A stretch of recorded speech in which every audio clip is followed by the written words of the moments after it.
উপস্থিতি আমাদের জন্য আমরা 5 মিনিট ডিউটি দেবো। এই 5 মিনিটের ভিতরে আমরা লাইটের ব্যবস্থা করতেছি, আপনারা যাবেন না।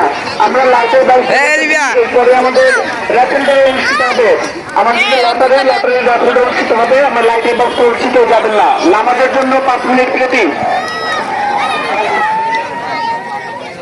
লাঠি নিচে রেখে হাঁটলে হবে না, লাঠি উপরে হাতে হবে, লাঠি উপরে জাগাতে হবে। লাঠি কেন নিচে? লাঠি নিচে থাকলে হবে না, লাঠি উপরে জায়গায় মারি দিতে হবে। একটুর জন্য মিস হয়ে অংশে হাড়ি না বাঁধতে পারে, যে আগে যাবে সেই প্রতিযোগিতায় জিতবে, যে বেশি এগিয়ে যাবে সেই প্রতিযোগিতায় জিতবে। কেউ যদি হাড়ি না বাঁধতে পারে পরবর্তীতে বিজয় ঘোষণা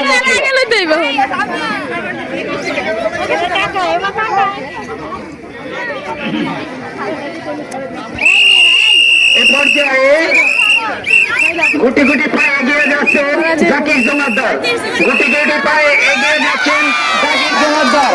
কেউ একটুর জন্য পারলো না, মিস করে পারলো না, শেষে হাড়ি ভেঙেই ফেলবো, শেষে হাড়ি ভেঙেই ফেলবো।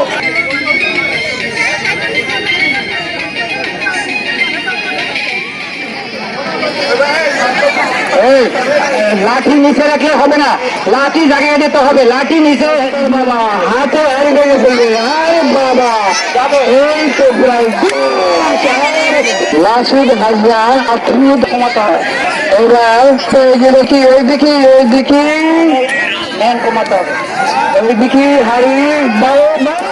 যারা বিচারকের দায়িত্বে আছেন বিবাহিত বনাম অবিবাহিতের লড়াইয়ে, তারা হলো হারুনা রশিদ মুন্সি, মোস্তফা শিকদার, আবুল বাশার হাওলাদার। বিচারকের প্রতি আকর্ষণ করছি, দুই পক্ষে ম্যান সমান থাকবে।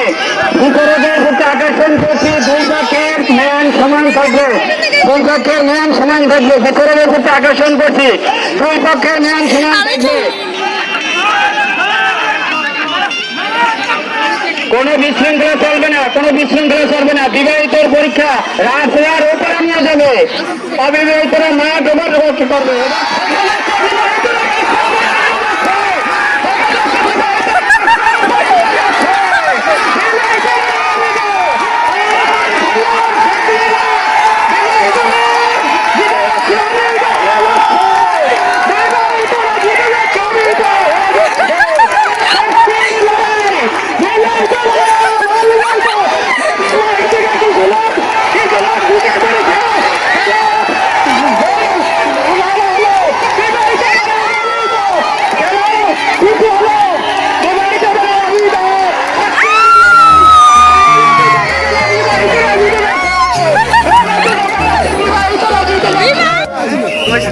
উজ্জ্বল এই আসে স্যার